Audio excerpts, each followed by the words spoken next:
You touched on exactly in Psych-Speaker. I want to tackle this issue. Thank you for doing that. I want to begin with that. It's today when I heard the news a couple of days ago about Cameron and the French insisting in rearming Syria, even if the EU still won't lift the embargo of them. And that to me is like, wow, déjà vu. The French and the British, they are the ones who designed the Psych-Speaker. And they're the one who are today creating in the area a new Psych-Speaker. As my brother said, running on the fault line of religion, ethnicity, regional powers, resources, and all of that. They wanted to fragment more and more the Middle East. And the reason, exactly as my brother Tahir said, it's too easy to loot and plunder the area and to ensure the existence of Israel as a superpower in that area. They destroyed Egypt in the 60s, in 1967, in that sort of line. Before Egypt was destroyed, Nasser Egypt and his revolution, which was the beginning of the political revolution at the time in the Arab world, to try to unify the Arab world, to try to destroy these maps, which actually, funny enough, the guys who drew these Psych-Speaker maps, I believe some of them were drunks at the time and having some drinks. You can, if you look at the original maps of Psych-Speaker, you can see the marks of like cups in there. And that created nations, and that created identity, and that's there is people tell you, I'm a Saudi, I'm this and I'm that, according to a drunken glass.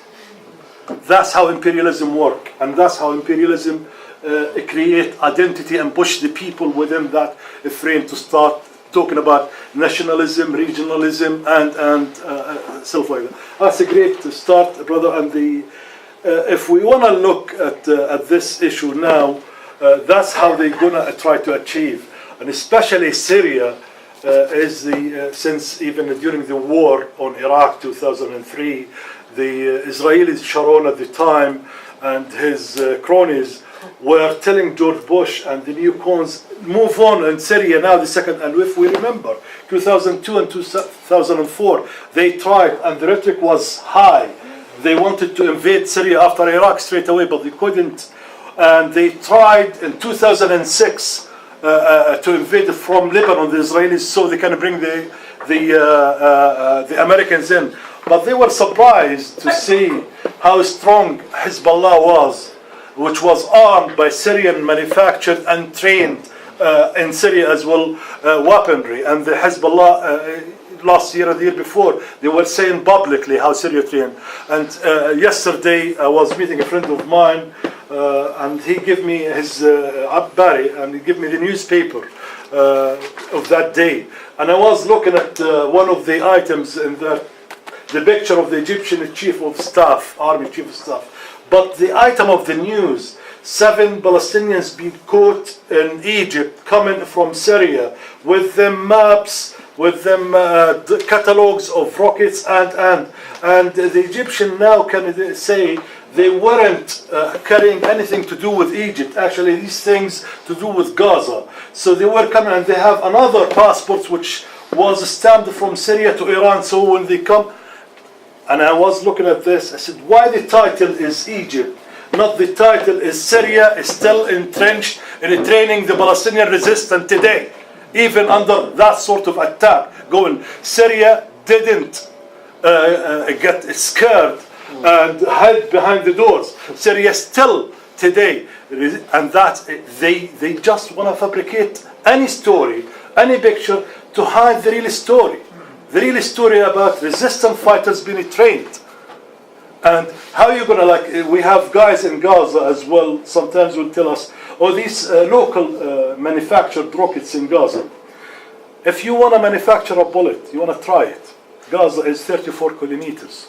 And the rockets, the Palestinian, they say they manufacture is 75 to 85 kilometers reach. Where they fire them to test them.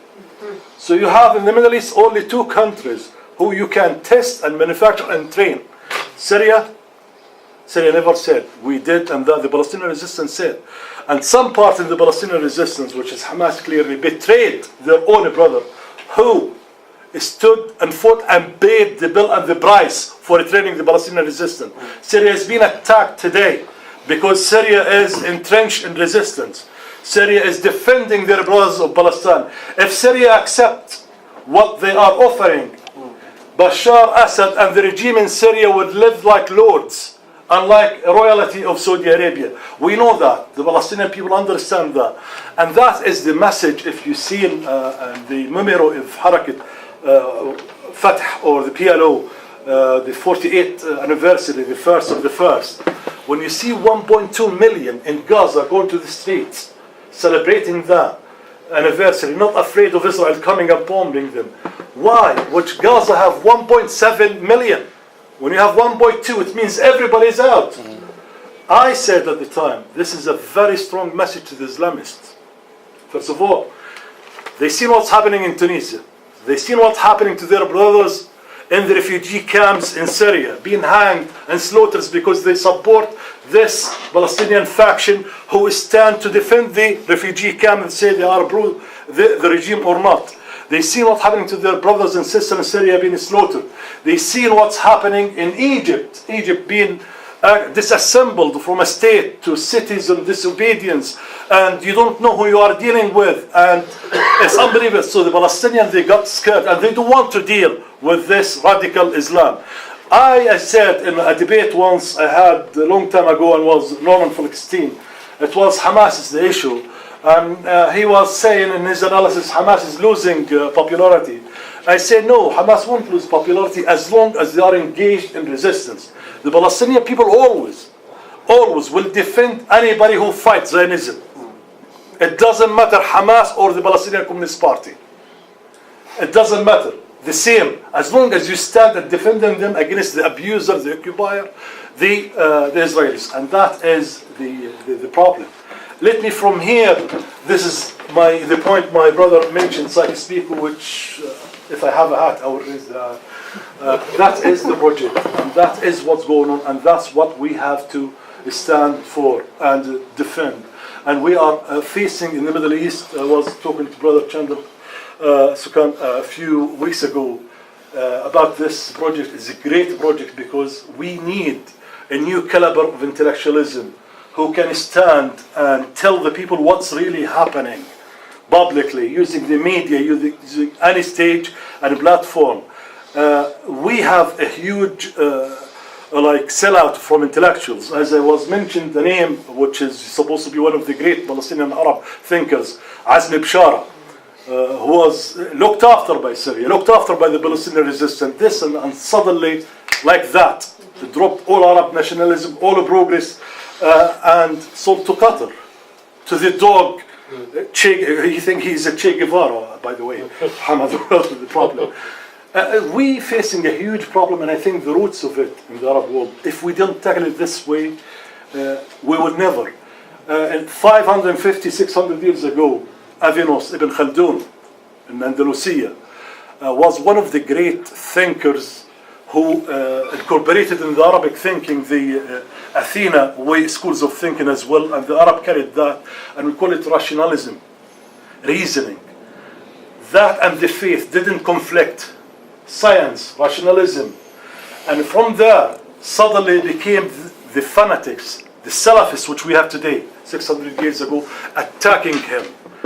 Only the successors' message you have to carry on, and they burned his books, and the Sultan and the Khalifa sided with the Salafists, the fanatics, and he lost. By the time there wasn't copyrights, and you have to pay this and that, Ibn Khaldun, Avinos, used to translate his works to Latin. And his followers used to take these writings and take it across to France, from Spain to France and here in Europe, and spread rationalism in there, opened the door for the enlightenments in Europe, helped them in tackling the control of the church. Only 2 minutes? Great. Helped them in tackling the church. Those guys today, if I just go by 1916 from Psych Speaker, we see the fanatics. We see Lawrence of Arabia taking the Egyptian gold money and giving them paper with the Egyptian occupation, the British occupation, using Arab to fight under the British control, to go to Gaza, 3 wars, all be controlling Jerusalem, controlling the whole area with this Arab revolt, the first Arab revolt, the first Sykes-Picot, coming from there. And these tribes, Ben Saud and Hashim, who is now the king of Jordan, and that they thought, like it's a great revolution. Suddenly the English directed them to defeat the Turkish, and the Sykes and Biko, while they drunk, divided the area between themselves. Okay, and now we have Cameron and Fabius Lawrence, or what his name, they try to do the same thing. Even the German who got the cash telling them, I'm not going to finance that. No, over maybe brandy or something, they will do it. But this time, that's why we have to create the new caliber of intellectualism and thinkers and guys, revolutionary guys who can stand in that platform and they are not worried or afraid, and they have to tell their people the truth. Because another Sykes-Picot happens. Because these groups, the Mujahideen, Thatcher used to say, long live Mujahideen, and Ronald Reagan in there, and their finance office in Geneva, Arafat said, who was run by Osama bin Laden by the time in Geneva, Arafat said, one day finance from the Arabs to the Mujahideen of Afghanistan who wanted to bring down the Soviet and destroy, as they managed. The Palestinians didn't receive the same amount with their funds in one day in 26 years. That can say, oh, these guys, they use our wealth to fight the imperialist wars, to enslave their own people as long as they keep. Because these ones, as my brother said there, they were nobody, no man. And suddenly, I'll give you the story of Al-Sabah, and I'll finish in that. This guy, seeing the British ship coming with a boat bringing the Lord, or the Admiral of there. So he doesn't want the Lord, and the British have pictures of that, by the way. I used it during the first war in Iraq. And he carries him, Al-Sabah. So he went with his goods, and suddenly that Al-Sabah have a chunk, and become a prince, and there is a Kuwait and royal family.